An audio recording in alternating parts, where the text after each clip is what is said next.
Hello, folks, and welcome to the Video Game Choo Choo Podcast. I'm your host, John.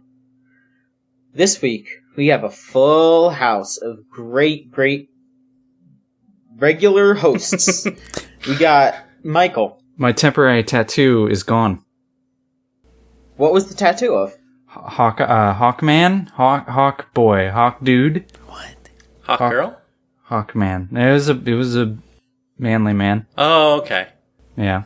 Is it like so like the DC character, or was it some other like just Hawk dude? Nondescript. I'd have to. It was not Harvey Birdman, attorney at law, so I don't know who it was.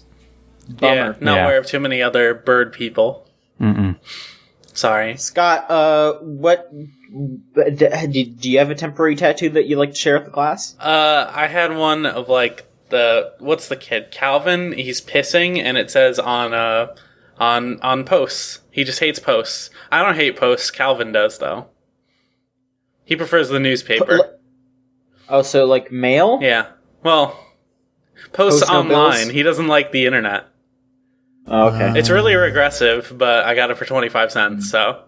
Yeah, that's a real shame because you like comics these days are always so like, iPhones. Those kids today and their internet. Tell me more. Let me tell you something. Yeah. Kids should be happy that they have the right to work and die. Mm.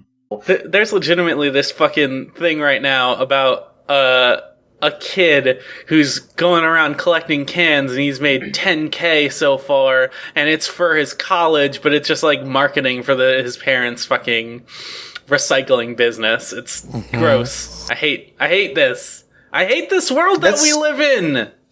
That's dumb as shit. So they're paying their own kid to do that? No, they have a business, and they're like they're not exploiting him, but they're just basically using him as a marketing thing.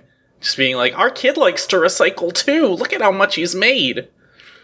Ridiculous. That's very dumb. Where is he finding tin cans? Just on the street when he's, just loitering around. What dirty ass street does he go? Like, first of all, most of my stuff comes in plastic nowadays. Second of all, what dirty ass street says cans on the ground everywhere? $10,000 worth of cans. I'm pretty sure it's just like he drinks a can of something that his parents bought, and then he recycles it, and that's it. No. Yeah. Wow. It's fantastic. groundbreaking. He saved so much money. Good story. That's fantastic. Rose, what's your temporary tattoo? I was thinking, like, what if you got a QR code as a temporary tattoo? And, like, you offered your body as, like, you just put all these QR codes on your body, and, like, they lead to ads, and you make money.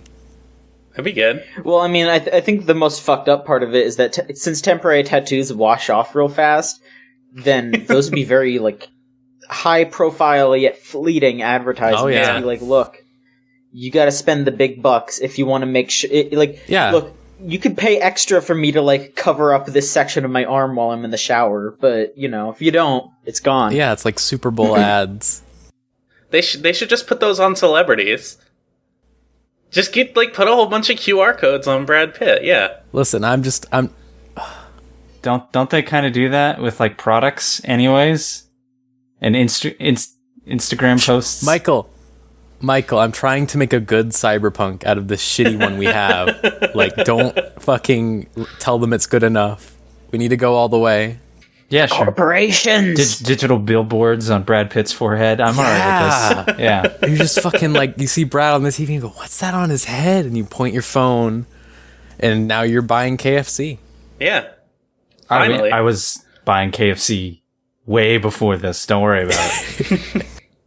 But now you have a really shitty coupon that gets you something you weren't originally planning on buying, but you might as well do it anyways. Brad, and he's like, looking thumbs up at you. I lied. I prefer Popeyes. I'm sorry, Brad. Oh. Forgive me, Mr. Pitt. Sorry, Brad. Sorry. You're not wrong. My temporary tattoo is just the Air Geese logo on my chest. There you go. Is it temporary if it's for your life? If you got it with like real tattoo parlor and it doesn't wash off, and even if you scrub hard. It is temporary, but he spends at least 3 hours per day applying new tattoos in the same spot. Yeah, exactly. Like it's a religious experience where like every time it washes off, I am reborn, and then I place a new one on in order to like remind myself of the mortality of the world. My tattoo wasn't water based. Like it wasn't one of the ones you lick and like put on there. It was essentially a sticker. So you like peeled it off, and it was this clear thing that you put on your body. And you left it there for... It's just a Band-Aid? You left it there for 30 seconds, and then you peeled it off. And it left, like, a square of plastic, like, sticky on your arm. And then inside that square was the symbol. So I put this on my body last night. Was that last night? Yeah, last night. And took a shower a couple hours later and thought, like, oh, I better keep this out of the water because it'll just wash right off. So, like, I kind of, like, lightly went over it with my washcloth and, like, wasn't trying to keep it underneath the water, and lightly went over it with my towel, and I was like, wow, that stayed really well. And then my girlfriend had one, too, and she's like, it took a lot of scrubbing, but mine came off. And I was like, uh-oh. So my arm is actually a little tender from where it was, because it's finally all off. But I almost gave myself a blister, and I may have, like, a bruise there tomorrow, so we'll see. Holy shit. Yeah, thanks to a temporary fucking sticker tattoo. The temporary tattoo science has gone too far. You need to go back to when it was just some shitty, like... I don't even know. What were temporary tattoos made out of? Do you even know? I got it in the zoo gum, zebra stripes gum. So, zebras? I mean, like, the older stuff, you know? I don't even know. Probably just, like, pigments. Corn syrup and shit. I thought you said porn syrup, and I was... Corn syrup. It's delicious. No. You don't want to drink it, though. Nasty. It comes from the porn plant. What? What did you think it was? That sounds like something that would exist. Be like, deep in the Amazon rainforest, the porno flower grows, like... Who's the fucking weirdo scientist that called this the porno flower? We need to make sure that he's not, like... He needs to just strip all of his grants. Fuck that guy. Get him out of here. The Pornophorus floridus, and they just call it the porno. Yeah. Oh my god. Folks, video games happened this week, as they usually do. Sort of. You know, I mean, I'll be honest, I'm getting sick of it. We should get rid of him. Every fucking week with this shit. We should get rid of him. Every fucking week with this shit. Video games and video games over and over again. I'm done. I'm sick of it. But before we're completely done, let's talk about them. Yeah. Yeah, let's bury this together. Yeah, let's move on. Yeah, let's bury it every week on a podcast. Yeah. Someone has to. Michael. Mm-hmm. Someone's got it. Someone's got to ruin video games for everybody else. That's us. Mm-hmm. Michael, would you like to tell us what's been going on with you this past week? Sure, I went on an adventure. Okay, what kind? You went on the same adventure, though, you know, some people would call it an adventure, some people would call it going to Toys R Us before noon on a Saturday. Oh, yes, of course. Yeah. Toys R Us was handing out a Pokemon card, like a... It's not even a promo? Mm-hmm. It's, like, listed as... the normal card, a common card from the new set that just came out, but it has a Toys R Us stamp on it. And I went and got that. But I made a purchase while I was waiting on that. Mm-hmm. So I arrived early, and they weren't handing out the card yet. So I started to wander around the Toys R Us. Uh-oh. I went to the video game section, and I was like, yeah, this is nice. And their prices have gotten better. Battleborn was only $9.99, which is nice. About $10 too much, but about what everyone's selling it as. And I kind of was looking at the Wii U section, thinking like, is any of this cheap enough to buy? Because this system is dead. And not really. Everything was still kind of Nintendo prices. Then I looked at Amiibo. I was like, they have some Smash Amiibos, but none of the ones I want. And then as I was about to head back, I saw a small display of Disney Infinity figures. for 75% off. Oh, boy. Which is pretty, like, they're $13-14, so that's like $4. Yeah, that's not a lot, yeah. Yeah. And they're not, like, I already owned a few. I have Darth Vader, Boba Fett, and a Sorcerer's Apprentice Mickey from the original 1.0 Disney Infinity. Just once it died, I just kind of bought them for, I think one was buy one, get one free. So I have a few of the toys, but that's it. And I looked through this little set. It was mostly Star Wars. I thought, okay, I'm not going to get any of these. And I went to the next aisle, and I found the rest of the Disney Infinity figures. Oh boy. That many? Quite a few. Like, not a lot from 1.0. Most of the ones from 1.0 were, like, weird, like, clear ones. Like Buzz Lightyear, but see-through. Oh, Yeah, that's fun. and not even like see-through his clothes, so it's just completely see-through, so you can't even see his dingus. Yeah. They had quite People a few. ask why Disney failed. Yeah, I don't know. They had some 2.0s, like I saw, like Hulk was there, and Captain America, a handful of those, and then of course they had plenty of the Star Wars ones, which I thought was kind of weird because I figured Star Wars stuff would just sell, but they still had plenty, and they also had the game, like the big box that comes with the game and a set of 2 figures and a play set and the stand. And so I own Disney Infinity 3.0 now. Oh, great. Nice. Because that thing was 75% off, and it's normally $65. So you can do the math. It was pretty cheap. So why not? Yeah. You already have those figures at home. You're like, I might as well actually put them to use. Yeah.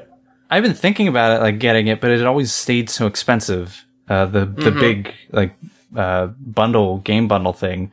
So yeah, now I have, not only do I have the 2 that came with it, which I'm actually looking at now, I also bought an additional play set, which is normally $35, which with the discounts like $10. So again, a set of 2 that comes with its own play set, or like, I don't even know what they call them. They're essentially campaigns. That was like a set of 2 plus the campaign was less than the original price of the figure. And the game itself, the whole bundle, was only like $1 or $2 more the original price of a figure. So that was kind of crazy that all that was that cheap. Yeah, for real. Yeah, now I own this dead game. We all owned at least one. Yeah, it sounds like you're on the brink of trying something new. I mean, Brink's not dead; it's alive in my heart. I don't know what you're talking about. But yeah, I've been playing it a bit. This game is actually, I kind of wish Disney had marketed it differently, and it's not because it's like some incredible game that like the average Mountain Dew gamer would love. But it's surprisingly, like, it has surprisingly deep combat, which I know was made by like Team Ninja. Yeah. Your figures level up, and then there are skill trees. So you can level up your figures how you want, like how you play. So you can level up your figure to be more co-op based, like reviving teammates quicker, or you can level up your figure to have more complicated combat techniques. And then you get 2 chances to actually reset all your combat skill points. So it's kind of intense once you like start looking through all these combat skill trees, and the combat's not necessarily crazy complicated, but it's just weird that it's in this like family-oriented kids game. But the rest of it just feels like a Lego game. I haven't really messed around with the toy box stuff where you get to build and create, but the actual like levels and the campaign stuff is just it's a Lego game. Right. Run over here. Oh, you're in this room with these enemies. Kill them. Okay. Next room.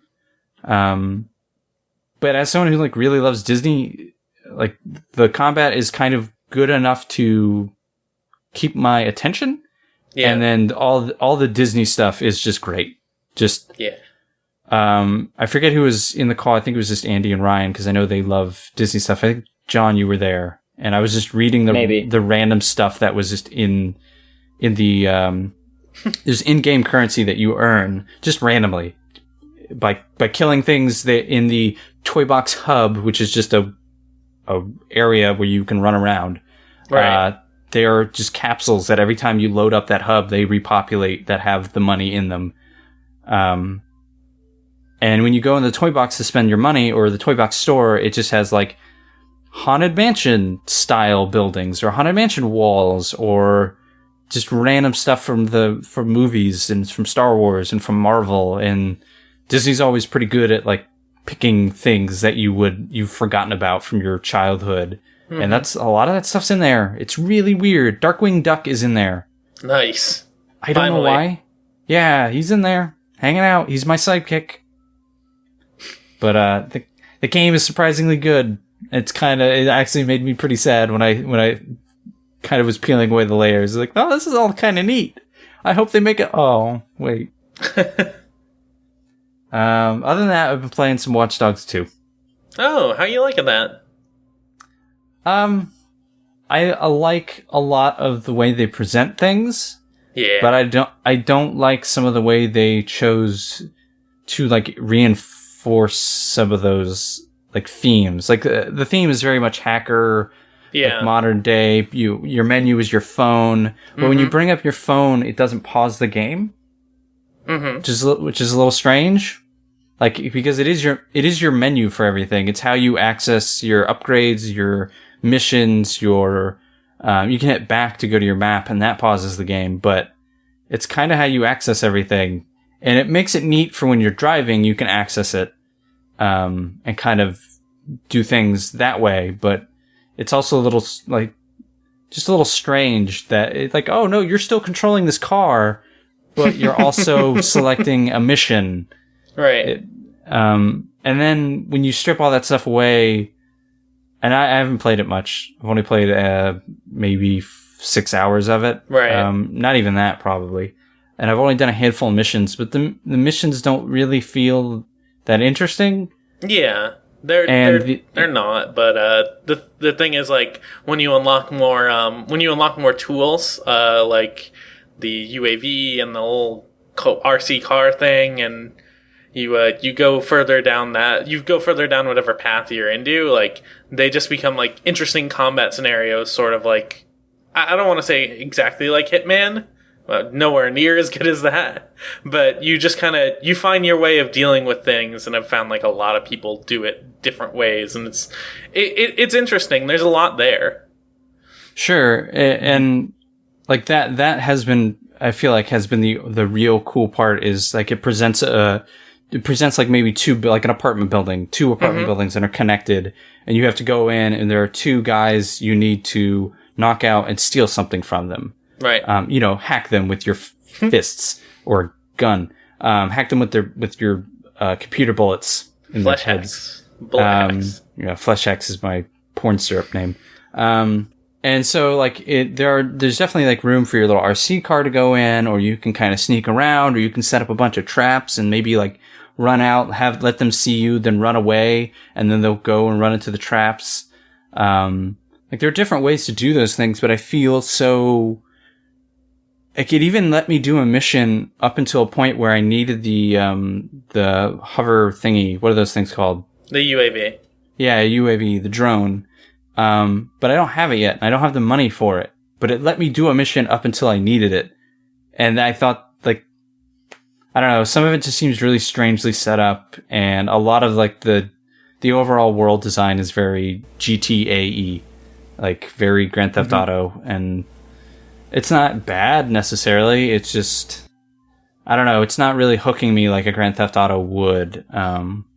I'll keep playing it, because I like just fiddle farting around in an open world, but like, even some of those combat scenarios, like you said, are interesting like that, but sometimes I don't have fun with them. They're just, oh, 3 guys are around this corner, and I get shot 3 times and I'm dead. Cool, great, alright, I get to start this again. It's just not as, doesn't grab, like, at least GTA sets up their missions a little more complex, or they're more like story missions, whereas so far the ones I've played, and again, I'm not far into it. So far the ones I've been playing is like, run up to this thing, hit Y, now run up to this other thing, hit Y, now leave the area. See you later. And that's not that exciting. I watched a full LP of that game, and what I've found from looking at it is, I think it's a great template for making a Watch Dogs 3. I think they set up a more cohesive identity, and the mission design is way better than it was in Watch Dogs 1, that's for sure. Sure. But ultimately, like, it feels like just like that, like a template in the end, because at least in the LP I watched, like, you could generally just do the same thing for almost every single mission and it would work. And like, it's weird, I don't know, like, it feels like there's something happening, like you think that something's going to happen, but then it doesn't. Like, you're expecting like some twist to happen in the mission, and then it just ends. Yeah, it does feel like every time, like, that's actually a really good way to put it, of like, one of the missions I did, it was go destroy these 3 heroin, whatever. Oh, yeah. I don't know why someone's storing heroin on Alcatraz, but they're storing heroin on Alcatraz, and I have to go and destroy these 3 things of heroin. And I can see, like, some of the stuff, like, especially when I find, like, go downstairs, like, oh, there was a way to get in here from the water. That's neat. But I destroy the 3 things of heroin, it's just like, leave. Okay, here's a speedboat, open the door, I left. Yeah. Great. Yeah. And once I got in, all 3 things of heroin were just, like, within 20 feet of each other, and I neutralized the 2 guys who were in there, and everyone else was up top, because that was the last part. That's the last place they saw me. No one thought to go look around. Like, that, like, the idea that there should be something else to at least some of those missions is a very good way to put it, because there just isn't. It's a little, not boring, it's just sort of lackluster, and the idea that it's a template for Watch Dogs 3 is depressing. Yeah. There's definitely room for experimentation when it comes to missions, but for the most part, once you find something that works for you, you tend to stick to it. And that's a little disappointing that they don't encourage more creative play. But like, I got a UAV that drops stun bombs on things, so I'm just gonna keep doing that. That seems like it's working fine for me. Yeah, I just, maybe, I haven't played anything or found like my way to do it, and I haven't played a lot of missions, so maybe I'll find like a couple ways I actually like to do missions and accomplish things, but for now, it's a big shoulder shrug. I basically rushed through it I checked the upgrade path and rushed through to try to get like the things that make it so my little RC shit actually hurts people, and it drops like stun bombs and stuff. And I put as many points into that stuff as I could, giving it extra bombs and things. And that became my way of playing the game, just making my little robots do the work for me. And that was honestly pretty fun. Like, running and gunning is one thing, but making little tools do everything for you was a little bit more enjoyable. Yeah. I'll keep playing it. Yeah. But, that's been it. I've played a couple other things, but that's it. Yeah. Can I All right. Why does Marcus do a backflip on the buildings? Because when he jumps off. Why does he do it? Because that makes it, he has more character than Aiden Pierce, that's why. I mean, yeah. And that's not hard. Parkour. That Aiden Pierce mission. Parkour. The Aiden Pierce mission is so, what? Anyway, sorry, yeah. I won't. Yeah, the side missions are really boring, but, like, the main ones are okay. Okay. Rose. Hi. How are you doing? I'm alright. How are you, John? Glad to hear it. I'm fine. What you got going on lately? Let me think. I've been playing a lot of Tales of Berseria. Oh? Which is... Tell us about this. So I've never actually... So I played Tales of Vesperia, and I remember, nothing about it because that was, 2008. And I remember nothing that happened before 2012, I'm gonna say, vaguely. I remember liking it. So I was like, oh, this game's coming out, and I'm just going to admit it right away that the box art lady is what made me buy it, because that's my style of... I like Kill la Kill. You know me. Yeah, I'm not. Sure. I'm not gonna talk. I'm not gonna talk shit, Rose. You do you. Anyways, so I didn't know what to expect. Really, I remembered they're not turn-based games. They're more active, which is nice to see in a JRPG because most of them just try to be like Final Fantasy or Dragon Quest type stuff. I mean, like, look at Neptunia. It is just that. But this is like way more active, and actually I was reading this one is apparently like they actually let you move around the field and stuff, because before it was like more like, yeah, it's active, but you're stuck on like either a two-dimensional plane or in the direction of an enemy. So the combat's pretty fun, but like I've really been liking the story a lot. Nice. Like it's really good, actually. So it's like very anime tropey, but all of your characters are like, I don't want to say anti-heroes. Oh boy. But they're more like, they're the people who they all have problems, and they're not like, they'll do what is like realistically the right thing, but not necessarily the like morally right thing, if that makes sense. Like, the entire thing is basically the player character Velvet. She really wants to kill basically the Pope. Okay, all right. But it's the Pope man. He's not a pope. He's like this dude with a sword, and he's just he basically like he saved the world, but he did something really shitty. Sure. And so she wants to kill him, and she just really wants to kill him to the point where like she like fights him. Like, let's say like 10 hours into the game, you fight him for the first time, and she just fucking keeps eating shit and just is just like, I don't really care, I just want to kill him. So you just keep attacking him over and over again. All right. And I'm like 40 hours in now, and she's still like, man, fuck that guy, let's kill him. And it's a very like, they're trying to position, I think, the main theme of the game as like, the needs of the many or outweigh the few, but actually like fuck that, which is kind of neat to see, because usually they stick to a very, you know, tropey type stuff. All the characters are really fun.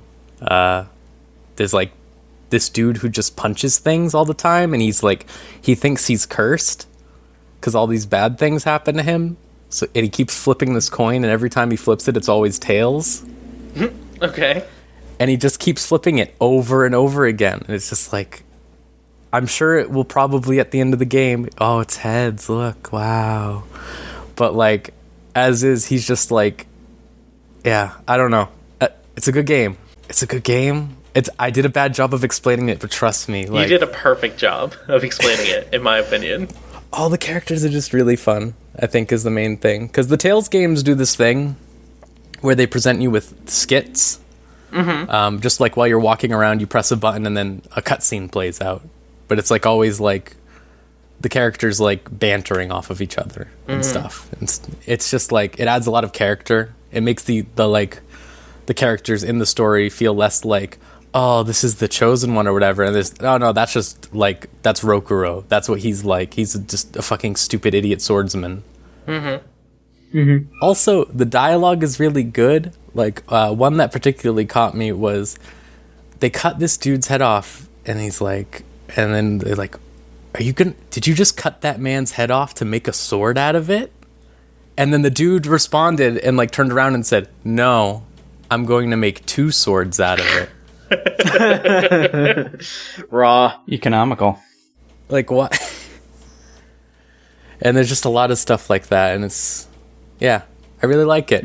I might try to play some old Tales games after this, but I've heard that like people who play Tales games are saying like this is probably the best one they've ever made. Yeah, weird. Sounds good. Well, you know, I mean, they've been making those games for like what, almost over a decade, I think now. Yeah, they're like the Call of Duty of JRPGs. Jeez, yeah, that's like crazy that they're able to do something like that like so consistently. Yeah, I know. Good on them, I guess. Yeah, I know a ton of people I know really liked Zestiria. I think which is the last one. I don't know. There's so many, and they all end in It's like the only one that I know off the top of my head is Symphonia, because I know that everyone really likes that game. Oh, yeah. But like there's like Zillia. I don't know. There's The Abyss, that one, I played Tales of the Abyss for the 3DS, and I fucking hate that game. That's my hot take I'm pushing out there. Someone will probably tell me, like, oh no, it's really good.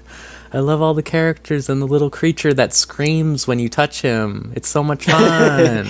That's me. I mean, that's me, so Yeah. people seem to like me. Be a little nicer to yourself.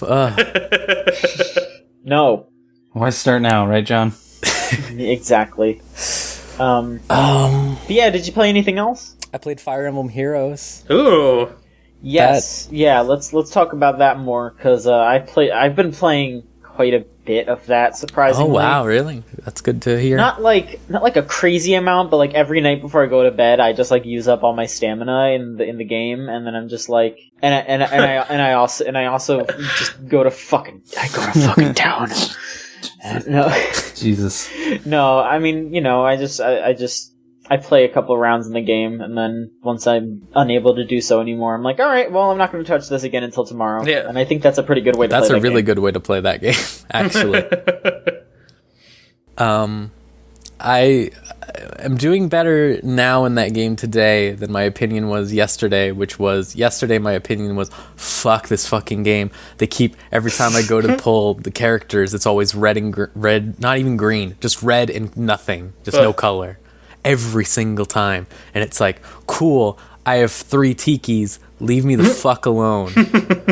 I feel like that game is the most generous of those gacha style games that I have ever seen, since it lets you back out of a pull and stuff like that. Oh, huh. Yeah.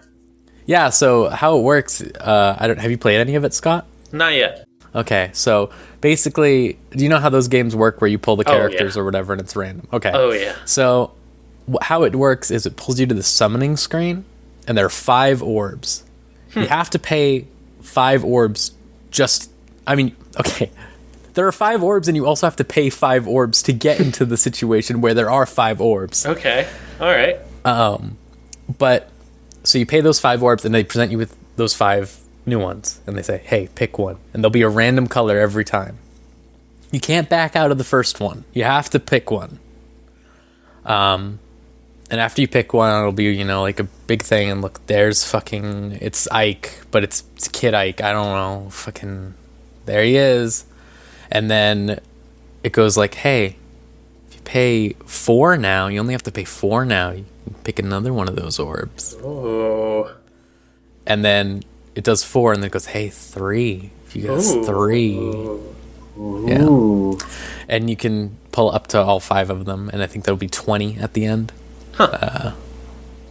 It's like, it's way more reasonable, but also like, if you run into situations like me, you just get they keep giving you red ones, and then you're like, well, I don't want the red one, so I'm going to back out. And then you have to get 5 more orbs to go back and go like, oh no, I need to see this.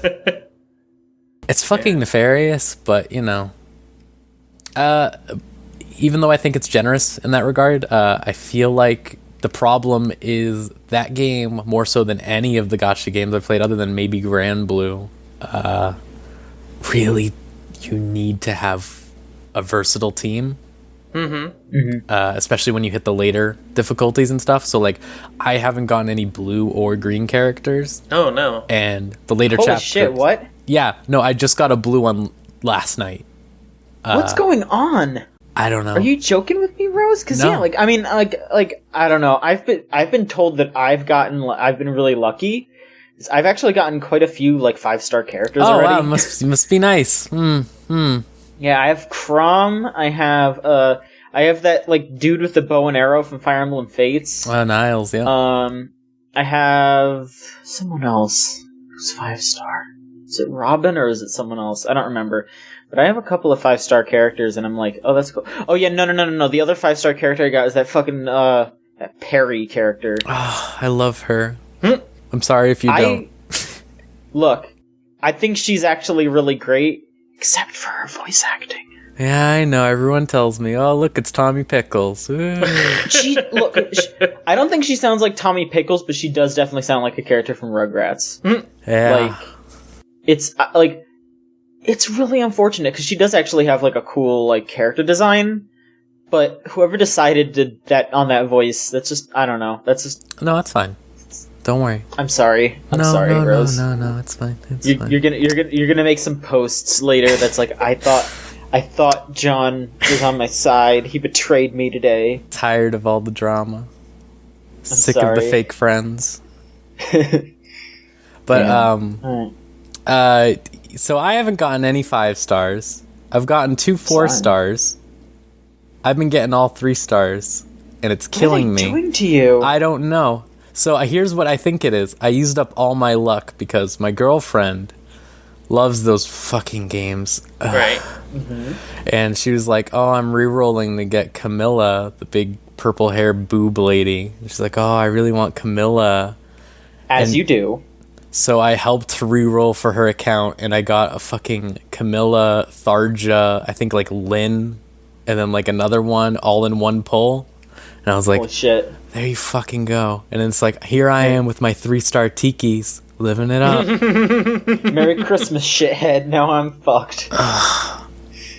Oh, goodness gracious. I'm so sorry, No, Rose. it's fine. I got Sully last night, and, you know, like, hey, I'll take it's great. I'll right now, I will channel some of my gotcha power Thank to you right now. Hoi!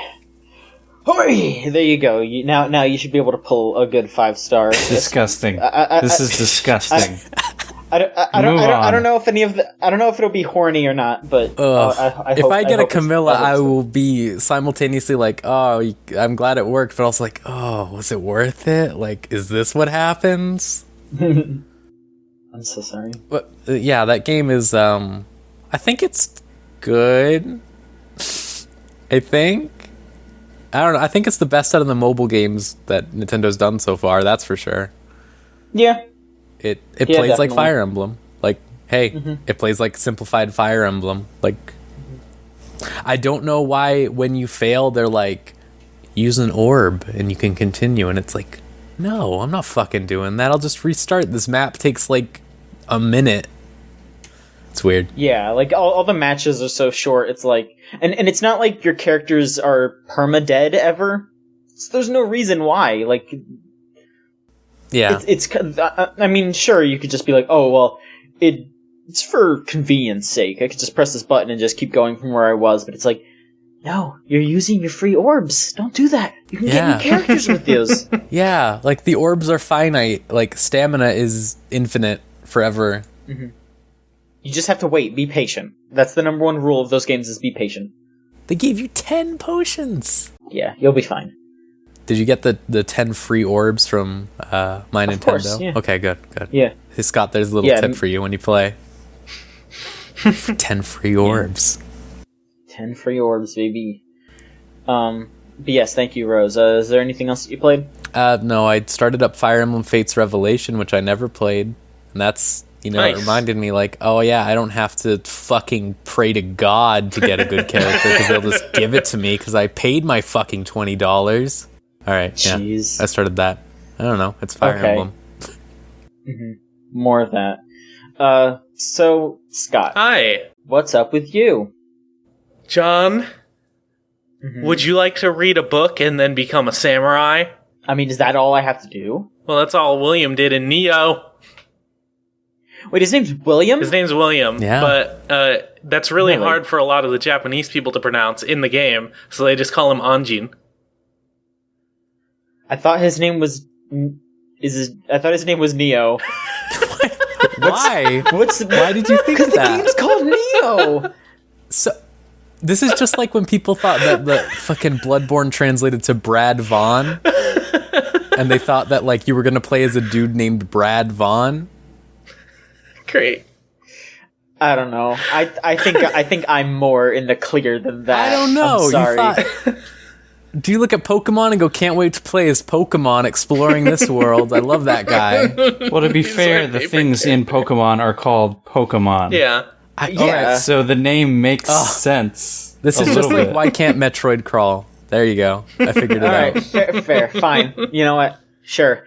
But what is Nioh then? I mean, first tell me who or what Nioh is, and then tell me what the game Nioh is. I don't know what Nioh is yet. I don't even know if it's a thing that's in a game or in the game. It might just be like just a name I don't understand because it's Japanese. It might mean a thing. If it's not, I'm gonna be so fucking pissed. I haven't seen anything in the game named Nioh yet. It means benevolent king. Good. Oh. Okay. Yeah, I know that clears it all up right there. Anticlimactic. I mean, it doesn't at all, but thank you anyway. Scott, tell us about Nioh, please. Nioh is Team Ninja's take on Dark Souls, and it's really good. It's really good, and I like it a lot. And I like to look at anime Geralt, and I like to change his hair. You can change his hair in the game. You can change his beard in the game, just like Geralt. And you go and you sit in a bathtub, or not a hot spring, and he takes off all his armor, and it's, oh my god, it's really good. It's really good. No, go ahead. Please ask me something. How big are his feet? They're pretty big. All right. What the fuck is this podcast? We're talking about his dick size. What the fuck? No, because Geralt's feet are all over the place, and yeah. That's what this is about. Feet all over the place is not something I want to hear about. Fucking just talk about the damn game. Jesus Christ. All right, okay. You horny motherfuckers.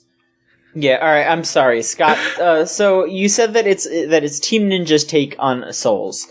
Team Ninja is well known for their action games. Mm-hmm. How did they take their skills and apply it to the Souls genre? So they had in the original few betas, the way you played it was a little more strict. Like, you had to very carefully manage your stamina in ways like if you didn't, you would just outwardly get punished.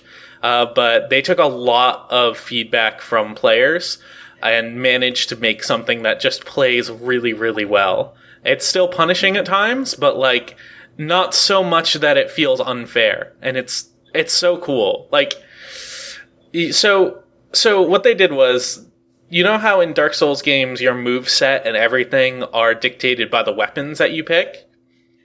Mm-hmm. In this, there's about 5 different types of weapons, and all of them share the same moveset, and you customize your moveset by adding new skills and learning new abilities and stuff. You can follow a ninjutsu path and get a lot of really sweet ninja tools, or you can follow a magic path and learn really cool spells. I learned a healing spell, and I also learned one where I summoned my guardian spirit, which attacks people for me.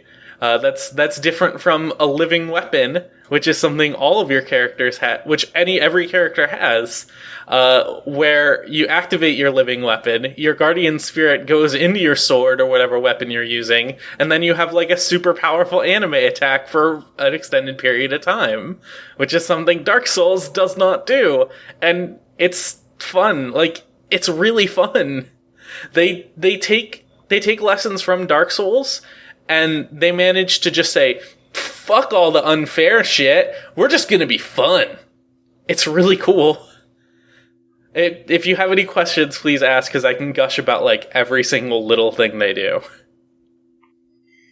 I mean, I feel like, I'm sure that people want to hear about the game, so, I hope, all I will say right now is I look forward to your review. Yeah, I'm working on it. Alright, of course, sure. But, let me think. What would I want? I mean, so far you've sold me more than, that beta did, because I played that first beta and I was immediately turned off. I hated it. The first beta is, arguably the worst one, because, the stamina management system in that is so rigid. Mm-hmm. They eased up on that really, really hard. That's good. But yeah, I do appreciate that they seem to listen to fans, and, have there been any big standout moments from the early game that you could talk about to maybe make people interested? I'm on the second area so far. It's mission based. It's not big open world Dark Souls. You can't just walk from one end of it to another. You go and you pick a mission and you go into that. There was the first 2 missions were ones that were in the beta, so I don't really want to talk about them that much. The third one though is extremely good. It starts you off in this area, and it's it is a big sprawling area in itself, I am gonna spoil this just a little bit, just because it's such a thing, but it's very early in the game. It's the third mission. It's a big sprawling area in itself with a lot of neat little secrets, and there is a boss, like, at the end of it, and then the second you beat that boss, you go through a door, and there's a character blocking another door, and after you talk to them and go down an elevator, you're just in a brand new area that's very, very Dark Souls. And it's like, you don't pop out into the mission screen to pick a new one. It's just part of this same level. And it's like, the format they had followed for the missions up until that, and all the stuff in the beta, which were just rigidly, here's a mission, here's a boss, here's a mission, here's a boss. It completely defies that in such a cool way. And it's such a little subtle thing, and everyone expects this one level to be over, already did it, and they go hard in really cool ways. It's a completely different area that's nothing like the last one. It's cool. Dope. I'm also on a poison area right now, which are notorious in Dark Souls games, but this one is really good. They managed to make poison a mechanic you overcome instead of something you deal with. I'm in the magic path right now, so I've learned a spell that allows me to resist poison really, really hard. I could stand in poison and have no problem whatsoever, which is something you can build as a character, but the things that shoot poison out can be killed. And there are little spots in the environment where you can activate it, little items in the environment that you can activate that push the poison away for a short amount of time. So you have ways to plan ahead and get rid of the poison instead of just having to just having to deal with it and just having to trudge through it. And it's cool. They take an existing concept from Dark Souls and manage to make it way more active and turn it into a puzzle instead of something you just deal with. And I really like it. They take so many smart lessons. It's a game that can't exist without Dark Souls, but they still manage to make it their own thing in such a neat way. I like it a lot. I'm really excited to play more. There were also a few submissions which weren't really that fun, which were just go in and kill something. But I played a few more after, and they actually get way better. So that's a bit of a trudge in the beginning, especially because if you played the betas, you have to go through levels you already gone through before. You have to play these boring submissions. They're optional, but if you want to, you can. But it opens up. It opens up in such a cool way. I'm such a big fan of this game.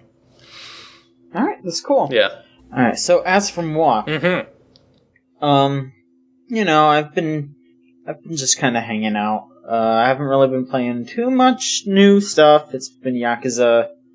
Oh yeah, I actually did play Hitman. That's what I did. Yeah, you did. I actually played a good amount of Hitman, and I love it. It's definitely one of those games where I feel like I can only play a little bit per day because I do kind of end up I don't know if I'd say I get overwhelmed, but there's a point where I'm just oh boy, there's a lot of shit that I could be doing, and I fucked up that mission. Oh boy. But it's really something. I don't know. I'm trying to think of things that I could talk about that other people haven't said because, everyone's played this game to death. But, I'll just echo and say that it's really amazing and that it definitely deserved our number 2 spot on Game of the Year. And, I definitely recommend it, especially if you're going to go out and get that full season on disc. It's definitely worth it. Have you had any good experiences with it yet you want to share? Well, I'm pretty bad at it, okay, so sure. I wouldn't say that I have anything super amazing. I did the escalation where you have to kill Helmut Kruger. Nice. And I pulled that off by I did the starting location where you start as a stylist. And then I walked directly to where Helmut Kruger was. And I stood behind him for a moment, and then he noticed me, and then I went, around behind a tree, and basically just, wrapped around the tree, and got, behind him because he was looking at where I was. Mm-hmm. And then I threw a screwdriver in his head, and I walked straight to his helicopter, and I left. And I got Silent Assassin on that. Nice. Good shit. So, I don't know, yeah, I love how the game just functions, because it's completely unrealistic, and it's so goofy and just hilarious, but the way that it's set up in that world is so believable, you just kind of end up being like, yeah, of course Helmut Kruger didn't see me because he was just looking at where I was. Like, he's a fucking idiot, whatever. Everyone's an idiot in this world except for you. Like, it's so fun. It's so stupid. I love it. Oh yeah, another really dumb mission that I did. The Paris mission that you do. I was having some trouble with it. So when you get the season disc, it comes with a like a download code for some like extra items. Right. And one of those items is a explosive rubber duck, which you're not supposed to get until like much later in the game. Right. So I ended up getting pissed, and I just walked up to the first guy that you're supposed to kill, like as he's walking down the steps at the beginning of the level. And I just lobbed the duck at him, and it blew up. Just killed him. Nice. Like, immediately. So, two things. Number one, the best part about that is that somehow I pulled it off that I only killed him. So I didn't get any kind of, like, Innocence attractions killed, yeah. for killing innocents. Yeah. And two, the entire place went on lockdown. Mm-hmm. And it was, like, completely, like, the cops were everywhere, but they didn't fully expect me. Which is really hilarious, because I killed that guy, like, in plain view of everybody, but it was one of those things where it was just like, oh, they're searching, but they're not, like, hunting or anything like that. Like, they have an idea that someone is on the premises, right. But they're just like, whatever. So then, yet again, Helmut fucking Kruger, I went and I knocked him out and I stole his identity. Mm-hmm.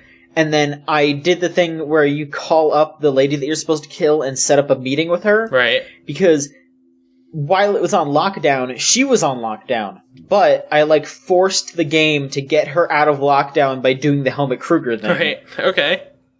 So I just pulled it off that way, and I just disguised myself that Helmut went and visited her and then killed her in her room. So I was just going to say, that's kind of like the beauty of that game, is you go in thinking, oh, I'm going to kill this person this way, or maybe this way, and then it all falls apart, and you just, like, fuck it, I'm going to shoot this dude in the head when he walks around this corner, and then you get away with it. You're like, oh, alright, well, half this mission's done. Great. Like, like, some of the best things I've done in that game have nothing to do with, like, planning it out, or, like, seeing all the wheels spinning at the same time. It's just like, I don't know, I tossed this thing in this room and it worked. Or I ran in and just hit the guy and nobody saw me. Like, That's some of the beauty of that game. Yeah, like, one of my favorite things in that game is just, like, because, you know, like, as I'm playing through it, I'm just trying to play through the story. So I just love starting up a new level and being like, okay, I'm gonna try to get a good feel for this level and just, like, go around and find things. And, like, while I'm doing that, I just turn a corner and then the lady just goes like, that's your target. And I'm like, oh, fuck. Like, like, oh, I found it, and I found the target, like, 20 seconds. Right. Yeah, like, I haven't even I will kill her. Yeah, like, I haven't even activated my Hitman vision, so I didn't, like, see the red outline or something. I just turn a corner and just like, that's Herbert Clark, and I'm like, oh, god damn it, dude. Like, I'll throw a screwdriver at him. Fuck. Yeah, like, I'm gonna have to, like, find a video from when I cleared that first mission, because in order to, like, act, like, I mean, I don't actually know if you have to, but I just wanted to make sure that I didn't, like, break the game's scripting anymore. So I ended up getting dressed up as Helmut Kruger and doing the catwalk. Like, I walked out on the catwalk for the fashion show to make sure that she would still see me, because you're supposed to do that disguised as Helmut. And the entire place was empty except for a bunch of security guards just walking back and forth on top of the catwalk. It was, like, nightmarish. It was, like, it was truly living. It was thriving in a police state. Like, that's what it was. Right. It was so good though. But yeah, I really love Hitman, and I don't know. I hope I have some more dumb stories to share in the future. But yeah, I mean, there's this Yakuza that Little Big Planet 3 was free on PS Plus this month. I played some of that. I don't know. That game's okay. I bought Professor Layton, the first one, and Theatrhythm Final Fantasy Curtain Call last night. That's a good game. I haven't gotten around to playing either of them because I didn't have my 3DS when I was out last night, so I'm probably going to try them tonight. You know how it is. But that's kind of it. Let's move on to news. Scott, how about you start with news? Hi. Destiny 2 still coming out 2017. It is set for the fall. This was revealed in Activision Blizzard's 2016 fourth quarter earnings report, and wow, they included a slideshow which showed some of the opportunities for player investment in the future of this upcoming year. And sure enough, Destiny 2 is set to ship in the fall. They are still planning this. It's been a whole mess of things going on with Destiny. Like it had such a like horrible development cycle with the work being ridiculously hard to do, like having to taking hours for something to load, like having to boot something up at night, and then like hoping the next day when you come in it's finished and hasn't crashed. Destiny's had to deal with a whole bunch of struggles like that, not just before its release, but also during its active time, where they have released 4 different DLC packs. And hopefully Destiny 2 isn't going to be plagued by the same things. Like, they got a couple other Activision studios on board helping them, and they're building the engine from the ground up. Like, that's a big rumor. And it's going to be on PC as well. But yeah, hopefully it's on track and it's good. Hopefully, but we saw that maybe it might not be, because if Bungie doesn't hit the 2017 release window, then Activision is going to be awarded a large portion of their stock, which is maybe encouraging them to release a game that's a little unfinished. So I mean, that's a little scary. Yeah. That's standard practice, though. Yeah. Like, that's not. Yeah, it's not pretty unusual. normal nowadays. Yeah.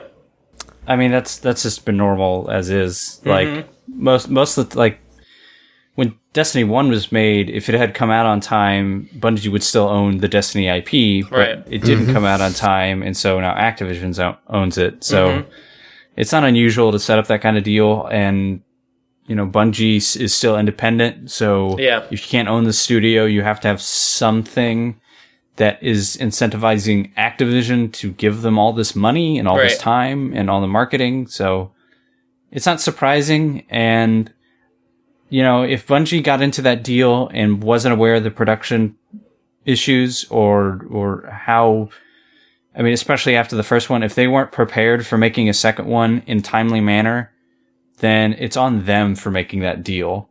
And that's just how it works. And if they release like a shitty game because of it, then to me it's on them. Like it's hard to look at Activision and be like, oh, Activision's like putting the screws to them. It's like, yeah, they're a corporation. They're trying to make money and release a good product. They're incentivizing Bungie and themselves. So, you know, Sure. Yeah. Like, and sometimes it can just be motivation. Like, it's not necessarily means it will be a bad game. It just might mean it's guaranteeing that it'll come out in a timely manner and not that's all it 2020. Mm-hmm. Yeah. Yeah, and the thing... It's not like Activision's gonna shut them down or anything for this, you know? Totally. Yeah, the thing is, like, we've seen so little of Destiny 2 so far that we literally don't know anything about what it is game-wise. We don't even know if it's still a first-person shooter. It most likely is. But, I mean, it could be something else. No, That's a little no. It's that you're a crazy person for the statements. You're a crazy person for the things you just said. No, it's gonna look and play a lot like Destiny 1. I don't know why you said any of the things you just said. It's a sequel to Oni, yeah. Finally. Yeah. What if it's just Sparrow races and nothing else? I still won't buy it. Congratulations. Were you gonna buy it anyways? No. Exactly. if they made improvements. Oh yeah, totally. But I'm just saying, with how little is out there, like we don't know. We don't know what that game is yet. We just know it's Destiny. That's what E3 is for. Yeah. Like. Yeah. So what a mess. Aside from that, though, like they did show some more stuff from Call of. Well, they didn't show. Talk. Yeah, there's some stuff in there about a new upcoming Call of Duty game. Activision has said that they're going to take Call of Duty back to its roots, which means Advanced Warfare did not do too hot. I believe that is also there as well. Yeah, it is. It underperformed. It didn't resonate with a part of the audience, Activision said. So we could be seeing a more like safe standard Call of Duty than something that goes a little out there, and that's disappointing. Also, Blizzard had its highest yearly monthly active users ever, up to 36 million, 37% up from 2015. Fourth quarter alone, Blizzard had 41 million active users. That's like, jeez, they're owning the game right now. They have Hearthstone on lockdown. Now, is that for Battle? Is that for Battle.net, or is that just for, like, Blizzard games? I think it's just Blizzard in general. Okay. But yeah, it's like, they're owning the game right now. They have the popular FPS, they have the popular card game, they probably don't have the MMO market, they definitely don't have the MOBA market. They're getting the MMO market, like, at least back on track. Like, I know Legion had sub numbers back up to better numbers. But they're doing extremely well. Yeah. So that was what came out of the earnings report that dropped today. All right, thank you. Michael, would you like to tell us about the other earnings report that happened? NVIDIA's earnings report. That's what you're talking about, right? Oh, finally. Yeah, sure. I mean, they also did an earnings report. Yeah. Was it anything of use? I saw that it was an NVIDIA earnings report and stopped reading. So, I don't know. Fair enough. Ubisoft did an earnings report where they let out a couple little tidbits, including Watch Dogs 2 didn't sell that well. Yeah. Those weren't quite the language they used, but their third quarter from last year, which is the end of last year. It's like October to December. So the time in which you would hope for a lot of sales didn't really go that well. Yeah. Probably because it was anchored by Watch Dogs 2. That certainly didn't help, but it was down 5% from a year ago. So that's not great. However, Steep sold better than they expected, which makes me... They sold more than 2 copies. Yeah, like, I kind of understand it because it's filling a niche market that has nothing else in it, so that's good for Steep.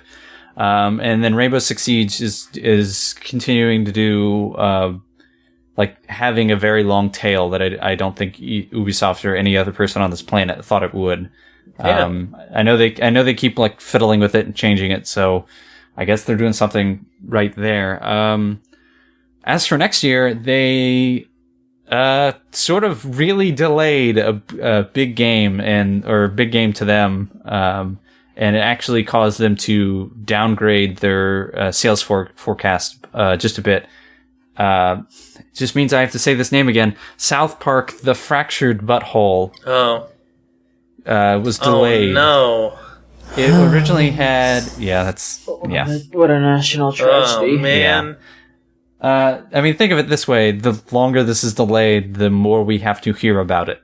Oh, great. You're not wrong. Yay. They might be at E3 again this year. Great. So originally that had a Q1 date, so that would have been April to June of this year.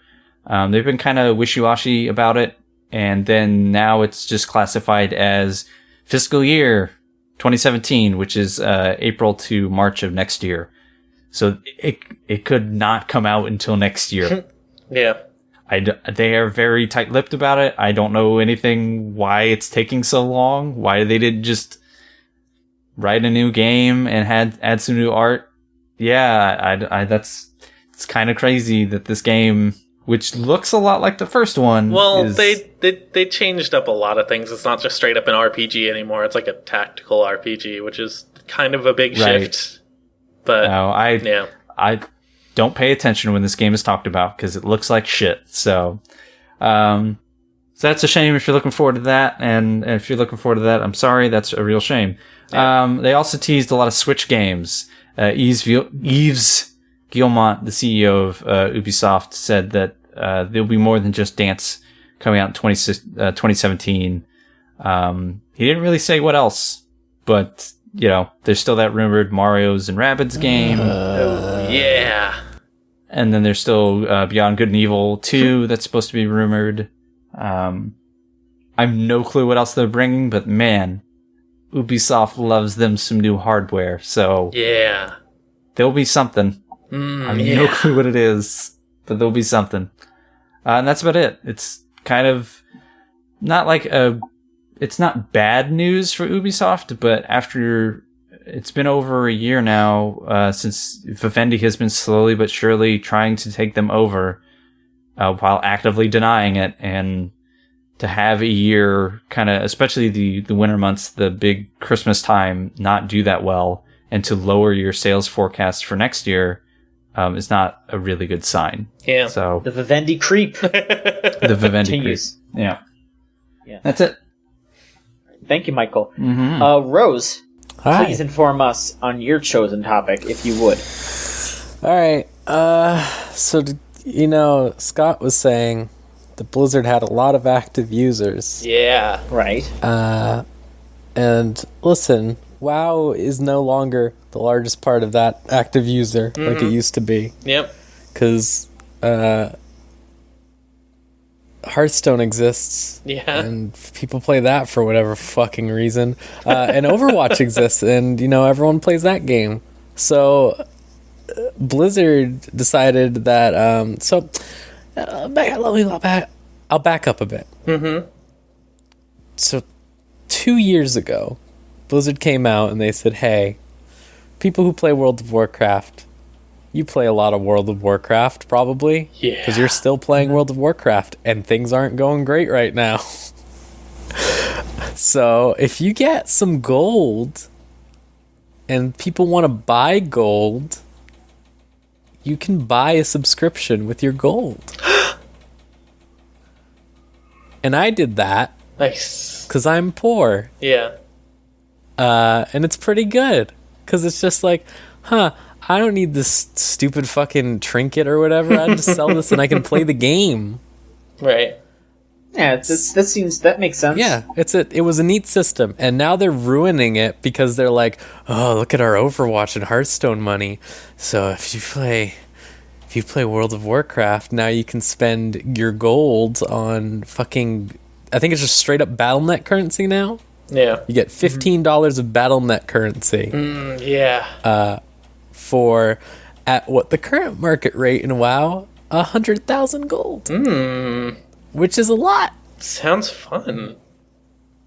So, to give you a rough idea of how much that has jumped, when I last bought my last sub for WoW, which I still haven't used yet, and now I have to think about when I'm going to use it, it was 46k.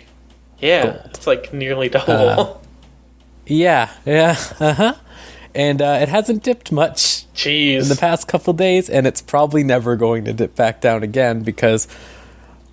Especially not when they do like Overwatch events and stuff. Because like now you can just, hey, I have this WoW money that I'm not using. Yeah. I can go buy like Overwatch boxes. Yeah, go buy some loot I can boxes. buy a couple Hearthstone packs. Or even in theory, you could spend 200,000 gold and buy Diablo 3. Like, it's kind of neat that you can do that. But also, god damn it, why are they doing this? Yeah. I mean, I know why they're doing it, because they want money, but, like, don't they think about me when they make these decisions? Yeah. Yeah, that seems really crazy. It's pretty weird. Yeah, it's interesting because, like, it shows that they're, like, not just, like, they're trying to make Battle.net even more unified as, like, this isn't just WoW, it's a Blizzard game. Right. You know, like, I kind of wish they would do more interesting things because, like, they do stuff like, oh, if you play 10 Hearthstone games, you get a Hearthstone mount, and wow, like, I kind of wish they would do more stuff like that because it'd be cooler instead of just, hey, you can give us money and get more money. Yeah, that seems like a real weird, I feel like that would be something that people might be a little bit more into if they at the very least gave some sort of heads up. Did they give any kind of heads up for this? Nope, they said, hey, it's here, and it's out. Like, it was just out immediately. That's fucked up. Yeah. Well, I hope things even out a little bit more for you. And for I'm sure it will, probably. Yeah. It's just, like, now and also probably literally every single Overwatch holiday event. That's that. Alright, so my bit of news is, it's fucked up. It's pretty fucked up. So, I'd just like to, pat us all on the back again by reminding us that last year we got into E3 all by ourselves. Yay! So, I walked in with no one helping me. Absolutely. Yeah, I mean, you just walked in. Yeah. It wasn't anything else. No. But no, really, that was a nice time where we, we were able to get in, and, that was a nice thing. Remember when that cheese on your omelet wasn't melted? That was pretty fucked up. What? That was really fucked up. Yeah. No, it wasn't that the omelet... It wasn't that the omelet wasn't melted. It was that it was melted, but it was very obviously just, like, slices of cheese that they got from, like, a fucking Kraft Singles thing. That's what it was. No, my dude, we should watch that video again, because that was clearly not, like, maybe warm and gooey cheese, but it was not melted. Yeah. Either way, it was like the omelet was made, they threw the cheese on as soon as it was done, and then said, give it to the young man. Yeah, that was an IHOP. Still like fucking. It was still Kraft Singles though. Like at the very least, if it was like crumble, like shredded cheese, I would have been like, it's not melted, but whatever. This is fine. But artisan. They just slapped fucking Kraft Singles on my omelet, and we're like, all right, go for it, dude. That was really. That was probably the worst meal. It wasn't even like bad. It was just. It was an IHOP, right? If I remember correctly, I don't think y'all had bad meals. It was fucking me. I feel like you all had bad meals, like in proxy because of how terrible my meal was. It deteriorated the rest of your meals. I mean, to be fair, like IHOP is not top tier meal material. Of course not. So like that was already a subpar eating experience, and didn't that omelet take extra time? Yes. Yeah, because your pancakes came out and those weren't completely done. And then your fucking and then your fucking omelet comes out like, "Hey, dude, did you think those pancakes weren't done? Here's some fucking unmelted cheese for your ass." Anyways, I was E3. like, "What did I do?" All right, so if you want to have an experience like that, if you want to have a fucked up E3 experience, there is a good chance that you might be able to do that. Because E3 will be 100% open to the public this year. Great. They're going to be selling 15,000 general population tickets for $250, but there is an early bird ticket price of $150. This will give you access to just the show floor and any of the things that you don't really have to get appointments for. Appointments are still going to be press only, and I don't really know how they're going to be handling the press conferences, but I'm sure it's probably going to be the same thing where they just let the press in, but then they're also going to let a bunch of fans in because they want people to clap during the trailers. If you're press, you still need separate invites, and it'll be the same thing for fans. So if you buy this ticket, you can't go over to Microsoft and say, "I have an E3 ticket. Let me in." They'll be like, who the fuck are you? Yeah. Yeah. So, also, the ESA is going to be teaming up with Jeff Keighley to give some sort of, E3 public access event for, the general populace to come in, and, Jeff Keighley will be, helping to run that. They weren't very clear what that was. It was, interviews and things Jeff Keighley does. And anyways, $250, please. Yeah, I mean, I'll be honest, a lot of people are saying up front, in the press right now, are just saying, oh, this is a bad idea. As someone who has been E3 multiple times, who runs, I don't want to downplay what we are or even overplay or whatever. We're a smaller site, obviously.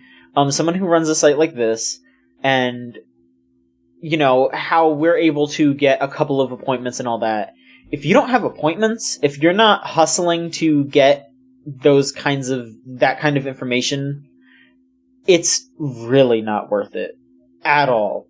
The lines are insane if you want to play anything bigger than a very basic indie game. I mean, don't get me wrong, indie games great, but if say for example, you wanted to play Resident Evil 7 last year, yeah. That's your day. Yeah, for real. That's your day.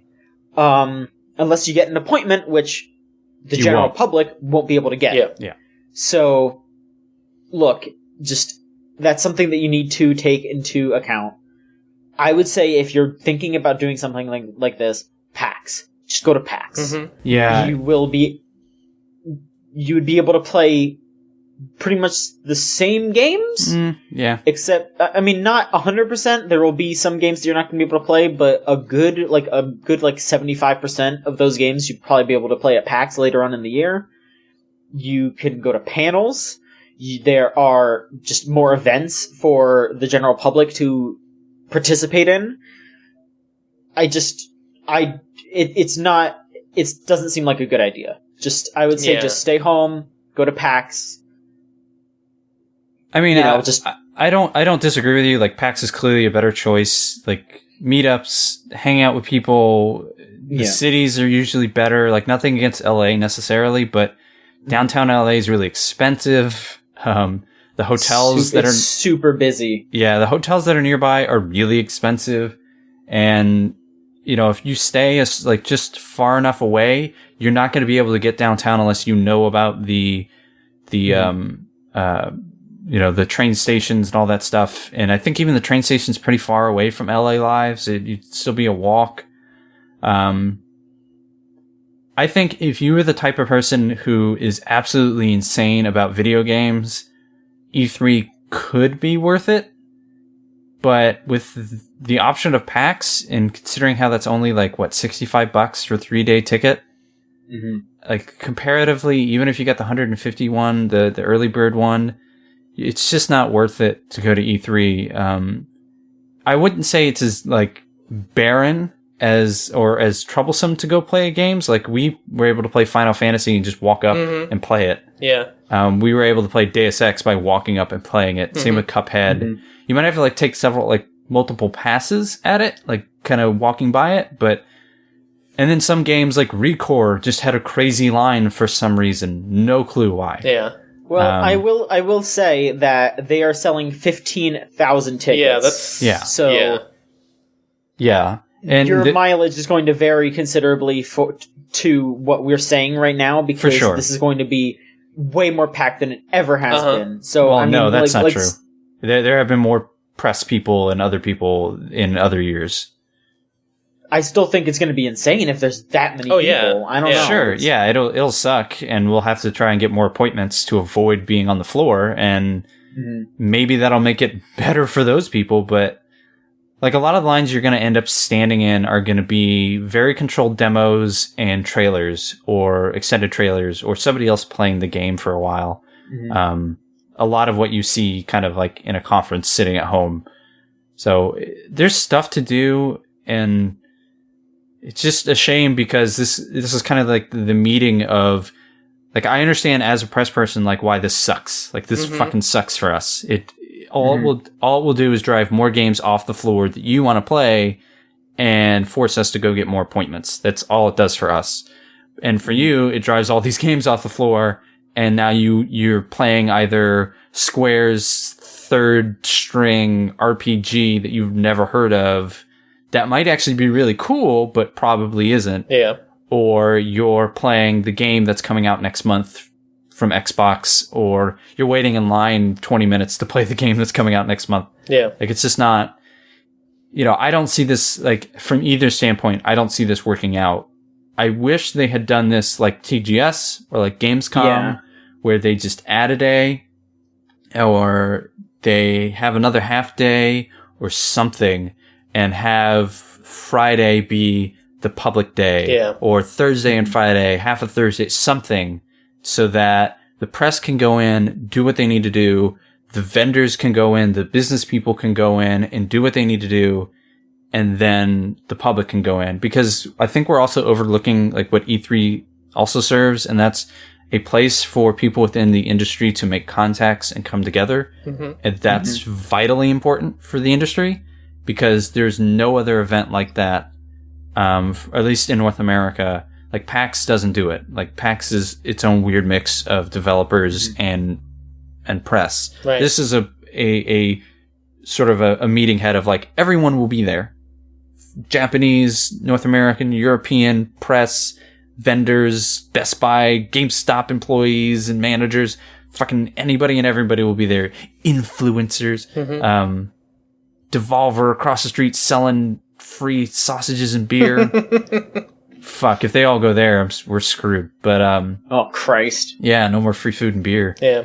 But yeah, it's to add the public to that mix, and to just let them in on the show floor.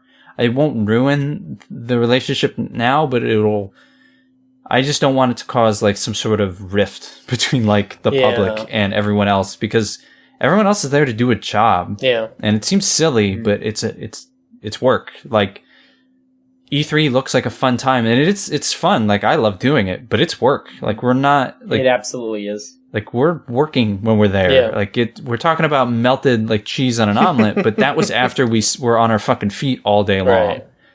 And like, we were exhausted. Like, and then we still had the rest of the night to go. Like, it's not as fun as it seems sometimes, unless you are truly like dedicated to fucking video games for some dumb reason.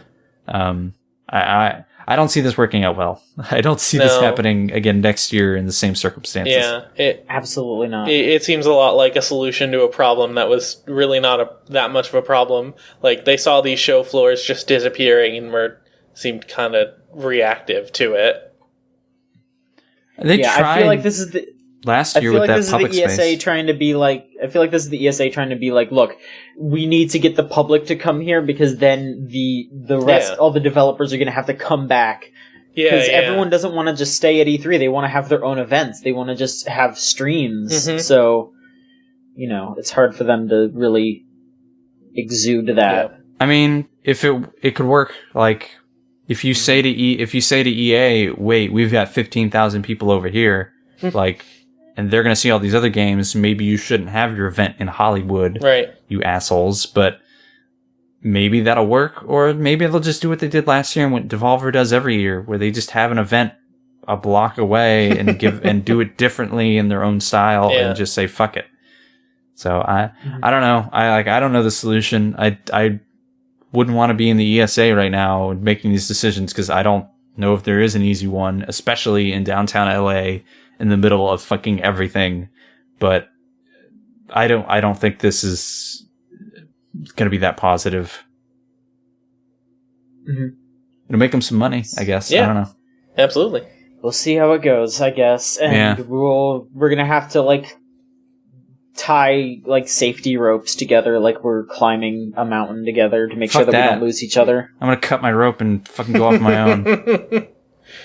Michael, no! You're just like lost in the sea. Like, I'm sorry. You're just like drowning in the people. I'm not sorry. He's not lost in the sea. He has his nice little rubber ducky boat, and he's wading around. He's having a good time. I'm at Devolver drinking beer, sitting at a picnic table. I just played Serious Sam Oculus, like, fuck it. That game was alright. Nice. You're like throwing up your sausages right after eating it. I was a little woozy when I played PSVR, but I was also a little like sleepy and I think hungover. I don't remember.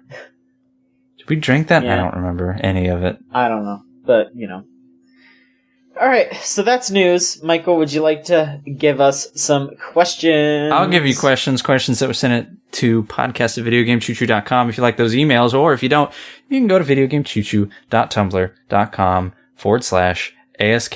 That spells ask, and they ask things like this. Anonymous asks, with the abject failure of the Assassin's Creed movie, I didn't realize that failed that badly, but did it make any money? It did make money, but very not that much. Just slim. Is it really impossible to make a good video game movie? And before we answer, our own intrepid Nioh had an answer, and I'm totally not loading up our Slack so that I can read it verbatim. I'm not clicking on... Here he goes. He says, on his behalf, that Resident Evil movies are objectively perfect. Oh, yeah, true. Absolutely true. 100%. I love They're great. that Leon wearing flannel with the beard. That's great. Okay, to defend Nioh, those movies are fine. Yeah, they're something.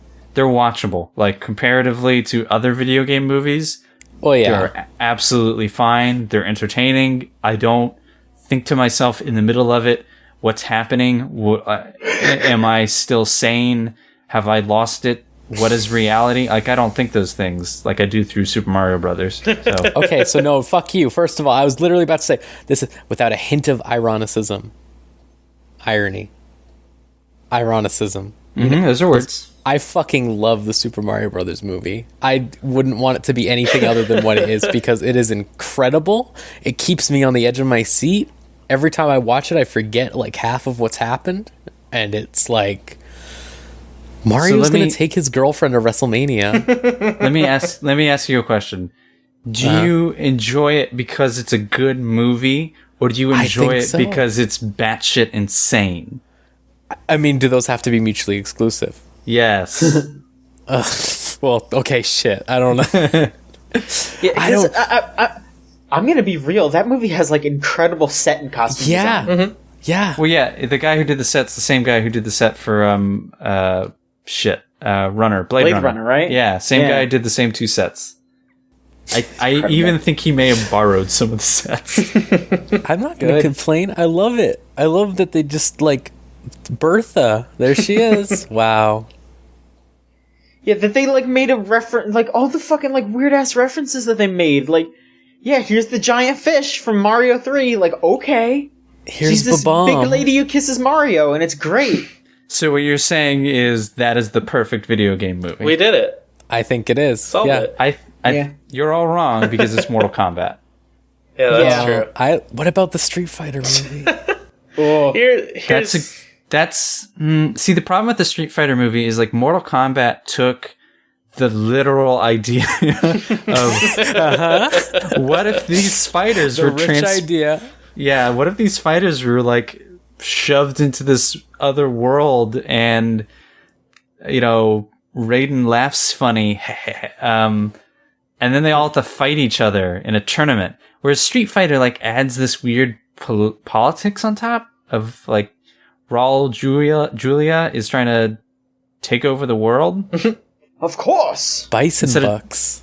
Instead of fighting each other? Yeah, bison buck. Like, yeah. And I don't unappreciate that, but there's just something about it that's just not quite as good as the Mortal Kombat movie.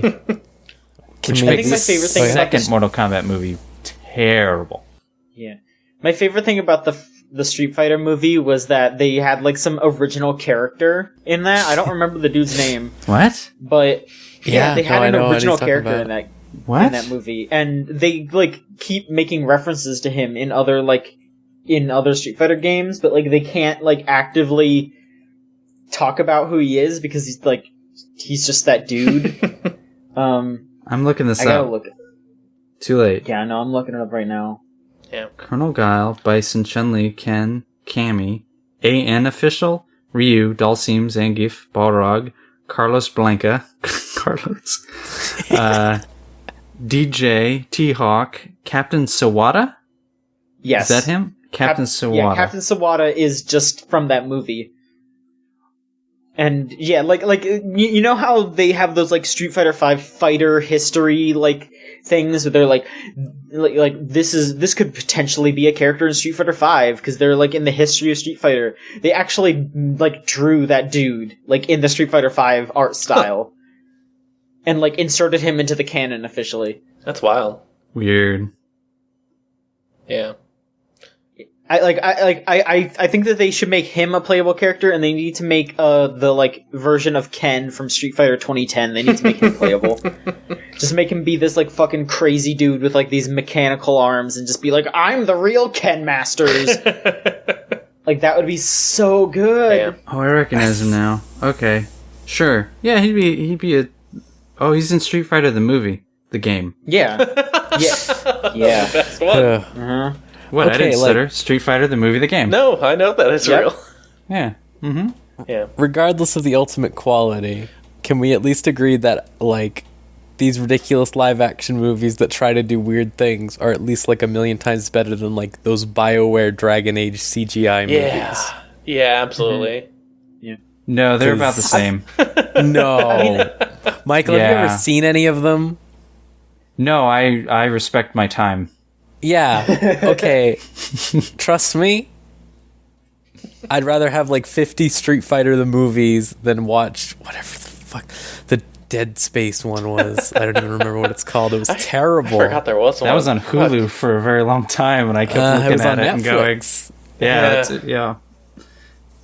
I mean, I'll be honest. I'd rather have 100 Street Fighter the movies than the Assassin's Creed.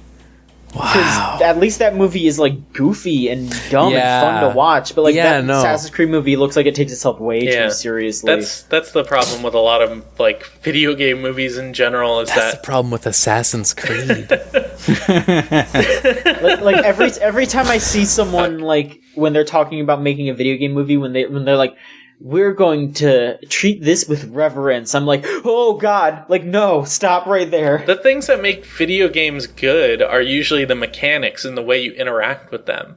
Like movies don't do that. And a lot of games are Yeah. becoming more thematic, like are trying to be movies in a lot of sense in a lot of senses, but like it's just not coming together the way big corporations, big game and movie making corporations think it would if you say, I'm going to make this game into a movie, because that's not, those aren't the things that people appreciate from games. I was going to say, a lot of it has to do with just, they don't look at it as, oh, here's a video game with a rich story. They look at it as, here's a video game that sells a lot, and we can make this for X amount of money and get this star in it, and it'll hopefully do well. Yeah, totally. And that's all they want. Like, they don't, like, if they actually sat down and took it seriously, Assassin's Creed could be a great movie. If they sat it down and took it seriously, like, the Portal movie could be pretty good. Half-Life could be actually a really good movie. But they have to sit down and actually take it seriously. Yeah. It's the difference between, like, the 1998 Godzilla and the one that came out a couple years ago, where the one that came out a couple years ago maybe wasn't a barn burner, but it was objectively much, much better. So it just takes the right person, Uwe Boll, to come along and put their heart and soul into a movie, and it has to be Uwe Boll. Alone in the Dark. Wonderful. All right, let's move on. Yes, please. Anonymous asks, what's the best bathroom in a game? That's a good question. The one where Duke Nukem can pick up his own poop. Wow, I can't believe you said that one, Michael. Yeah. Did it just hit you? Like, oh no, I said that. No, I thought of that one earlier. It was like, I guess I should say that one for Nile or Ryan. All I can think. Oh, sorry. Go ahead. I was just gonna say I have a really good answer, but I'll do mine last. Okay.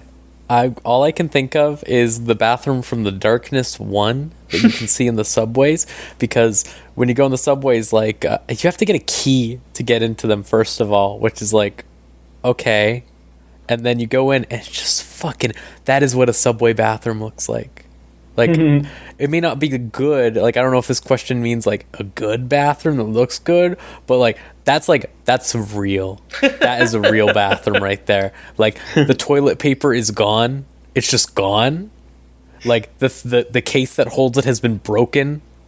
The mirror just has, like, so much graffiti all over it. Like, the door, like, can close, but then it just opens itself back up. Like, yeah, that's good. That's a bathroom. Someone studied a bathroom. Somebody had like a thing for a bathroom near the like dev studio, and they were like, "This bathroom is." They hate it. And just sounds like a bar. My canvas. Yeah, yeah, really.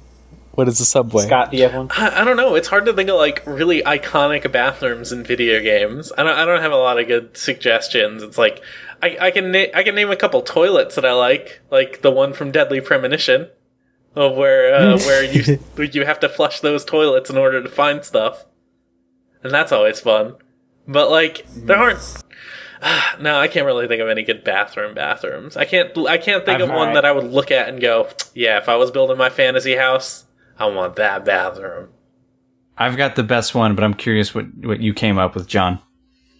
All right, so mine isn't a bathroom; it's a series of bathrooms. Okay. My favorite bathrooms in video games are also from my favorite game. How in No More Heroes, all right, yeah, where you have to before every boss fight, they give you the option to save in a bathroom. And the really awesome thing, I don't remember if this was the case in No More Heroes 2, but at least No More Heroes 1. The first bathroom that you use is like the most decadent, like palace-ass bathroom possible. But with each consecutive boss fight, and as Travis just becomes like more and more irredeemable, the bathroom becomes grungier and grungier that you use. That's pretty good. Yeah, so fucking No More Heroes, jeez. Mm-hmm. So I have an answer to the question. The best bathroom in all of video games is from GoldenEye. That is the best bathroom. Yeah! That is the best bathroom. Done. Alright. There you go. Shoot a man on the toilet. Done. Speaking of No More Heroes, Anonymous asks, what do you want to see in the next No More Heroes game? Oh. I guess I should play it to answer this question. Yeah. Does anyone have any answers before I go on? Or I need at least a full move set that is nothing but wrestling moves. I need suplexes. I need scoop slams. I need DDTs, German suplexes, abdominal stretches, sleeper holds, three-handled family credenzas.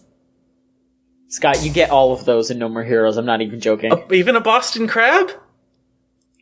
He doesn't put people in, like, holds, but he is mostly slams. Okay. But, yeah, he does all kinds of slams. You unlock more slams as you go through those games. That's good. Yeah. Yeah, Rose, anything? Just Shinobu.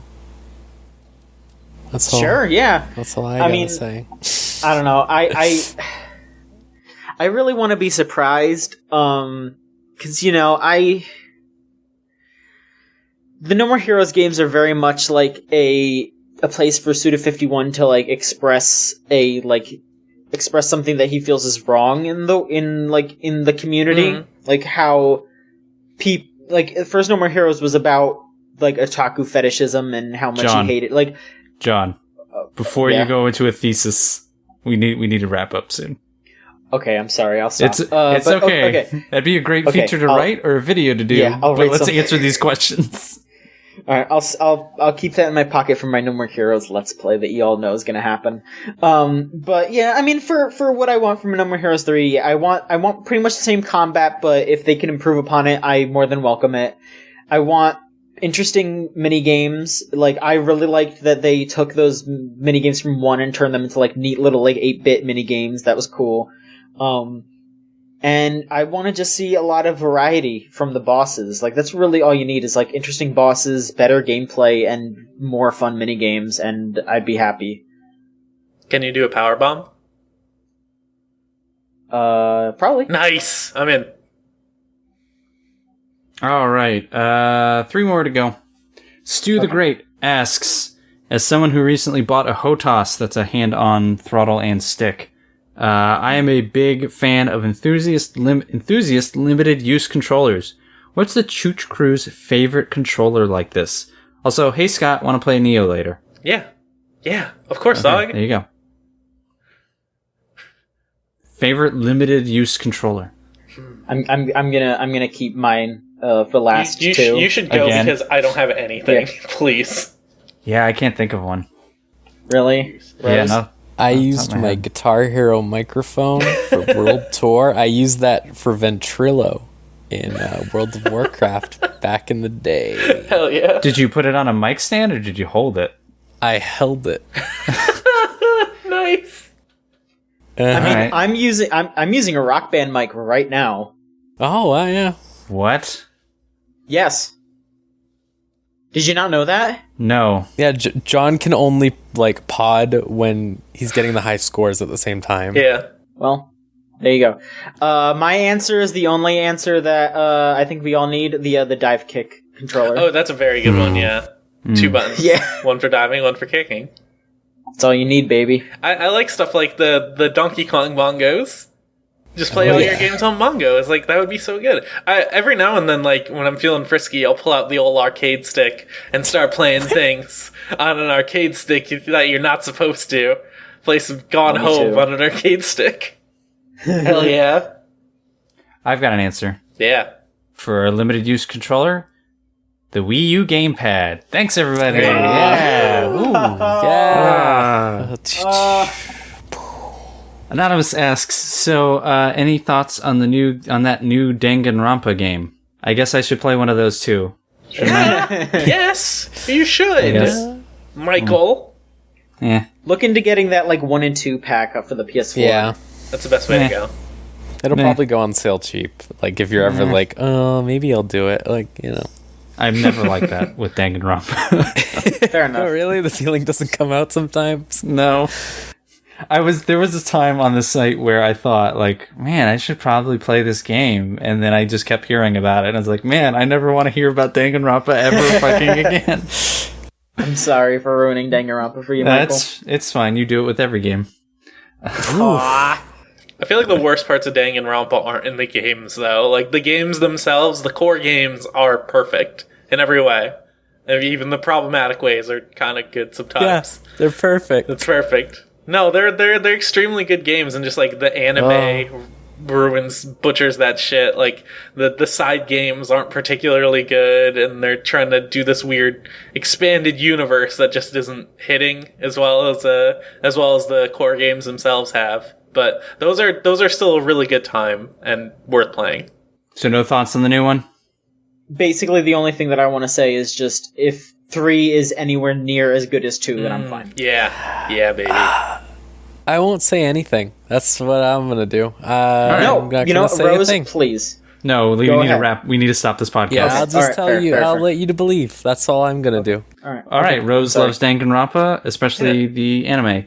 Yeah. We're gonna end up. You can send up questions that sound a lot like these do to emails at podcast@videogamechoochoo.com, or you can type with your grubby little hands to videogamechoochoo.tumblr.com/ask.